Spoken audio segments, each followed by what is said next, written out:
I think what you've seen is a really interesting allocation of resources here, in that they get the first round pick from McDuffie, and he clears. I think it was 13-6 was the option number that he was set to play on this year. And for very close to that number, they get Kenneth Walker. His average per year is just over 14 million. The idea here, Rich, was, and it's like looking at everything as a mosaic, right? So they had two things that they really wanted to shore up in free agency because they felt like the help might not be there in the draft, just based on the makeup of the draft class. And one was running back and the other was nose tackle. So they get both those taken care of yesterday with Kenneth Walker and Kairos Tonga. On Walker specifically, and I think this part is really interesting because it does play into what's going to happen in, 6 or 7 weeks in Pittsburgh, right? When everybody's there for the draft. I don't think that they felt like they could count on Jeremiah Love being there right. when they get to 9. The Saints appear to feel the same way too, Albert. You know what I mean? That's fair. You can't really count on Jeremiah Love being there at 9. And so the makeup of the draft class, and I'm sure you've talked with DJ about this, like over the course of that weekend in Indy, right, is like the running back spot is very top heavy. It's the 2 Notre Dame guys, and then there might not be another one to go on until the 4th round. Shut up, Brian.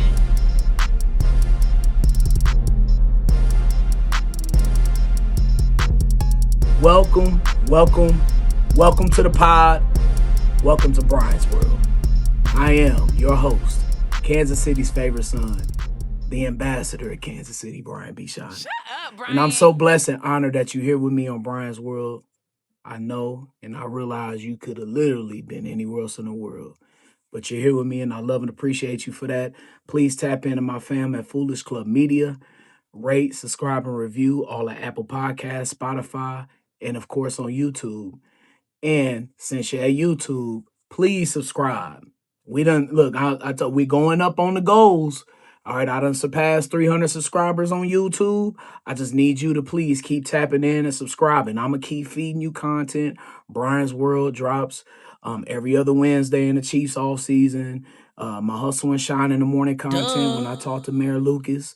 My motivational minutes, R&B Shining. I got a lot of stuff popping off at the B Shining page on YouTube. Well, the Chiefs 2026 revamp is officially underway as there are some new signings with the free agency period popping off. I will give my thoughts unfiltered about that and where the Chiefs stand in the draft. Missouri, stand your ground law. It is dangerous, and not enough people are talking about it.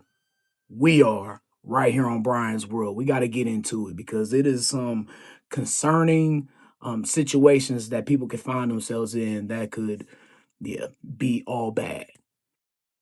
Am I turning into a morning person? Words I never thought that I would utter out of my mouth. But man, I've had some life-changing situations happen to me within the past couple of years or so, and I'll explain why I might be transitioning from a night owl to an early bird. And then one of my favorite subjects to really kind of talk, debate, argue about, whatever you want to say, generational music wars. This time, Lil Yachty, again, going that old school hip hop. Boy, oh boy, we're going to dive into all of that and more right here in this episode of Brian's World. Certainly we want to get more explosive in the running game. And, we've invested in that interior and with Trey Smith and Creed Humphrey, two of the best in the league, and we thought Kingsley made a big step. Those are 3 talented interior players. So I think, and we've talked about it, and Coach has done an amazing job with his staff cranking on that scheme eval, but I think being more explosive in the running game and really taking advantage of those interior 3 to kind of impose your will on an opposing team's defense. But the running game takes a lot of pressure off everybody. So I think if we can be more explosive and more effective in the running game, I think obviously we take a lot of pressure off Pat, especially coming back early in the season with the injury. I know I'm very partial to anybody who wears the red, white, and gold of the Chiefs, but there are a few players outside of this organization that I love and that I would dream of them wearing the Chiefs uniform. Kenneth Walker III was one of those guys. I think I've said it on this show before that he is a teenage mutant ninja turtle. And I mean that in the most sincere, flattering way for Kenneth Walker III. This man has the speed of a scat back. He has the power of a fullback. He can catch the ball. He's shifty. He run you over. He'll run past you. He'll do it all. So I love the fact that the Chiefs were able, maybe they overpaid just a little bit, which is fine. If you look at where the Chiefs were in the running back room the past several years, it wasn't the best, y'all. And it showed on the field. And I am so glad that Veach and Bieniemy and Reed made it a point of emphasis to improve this running game, because to me, in my opinion, it's already drastically better than it was last year, in which the Chiefs had just minimal contributions and explosive runs from the backfield, man. And to me, like, I just look at how the defenses are playing the Chiefs. And to me, that was a big reason why the Chiefs were so unsuccessful last year offensively. Was there was no respect for the running game. They already know that Andy Reid, one, really is not accustomed to running the ball the way you should, especially in today's NFL, which we should really have a conversation about that, because people misalign today's NFL with passing and quarterback play and all of that.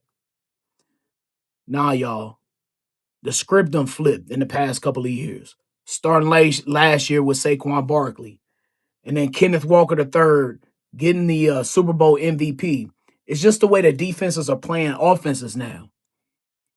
Defenses are playing too high, and they're putting everybody back to guard against the pass.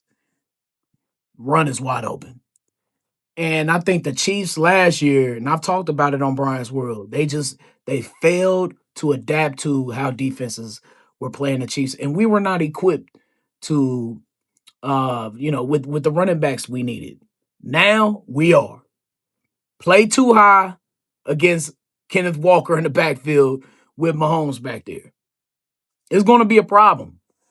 So Andy Reid said it himself. He need defenses to respect the running game a little bit more this year. And with the signing of Kenneth Walker, like, it wasn't even minutes when free agency or the legal tampering period started. And the Chiefs already had pen to paper with Kenneth Walker. So I love it. It's a big investment. 40-something million over 3 years. I love it. I'm all the way for it. Which now, of course, and we'll talk about this in a minute. The mock drafts, just tear them up, because a lot of people had the Chiefs taking Jeremiah Love at 9. That's not happening now, y'all. Would I be for it? I wouldn't even. I can't even co-sign that. Taking a running back in the first round now after you got Kenneth Walker. No, that's too much of an investment when we have other glaring needs like edge. But the Chiefs have the draft picks now to fulfill those glaring needs, especially with the trade of Trent McDuffie, as he was traded to the Rams for their 29th pick in this year's draft, a 5th round pick, a 6th round pick, and a 3rd round pick next year. Listen, there was no way that the Chiefs could have turned down this offer. That is a haul. That is a good trade for the Chiefs. The Rams, they get what they wanted, and they're paying McDuffie $100 million guaranteed. I think it's 130 or 140 overall, but $100 million guaranteed. Lord have mercy. That's a steep price for a cornerback. And McDuffie deserves it. One of the best corners in the league, yes. But this team here in Kansas City, we manufacture defensive backs. Since the Veach era started, they're not paying no cornerbacks. No way. Marcus Peters, you're getting traded. Charvarius Ward, you're getting released. Who else? L'Jarius Sneed, can't do it, big bruh. And the same with now Jalen Watson. He's with the Rams and McDuffie. So good luck, Rams. And look, man, of course, they're probably going to be the Super Bowl favorites going into next year with that young, ferocious ass defensive line And now you got, McDuffie perhaps to cover Jackson Smith and Jigba and Watson on the other side. That was the weakness of the Rams last year was their defensive backfield, especially, the corners. So, I don't know that is definitely a Super Bowl roster with the Rams because they're not losing much, and they have another first round pick still in the stash.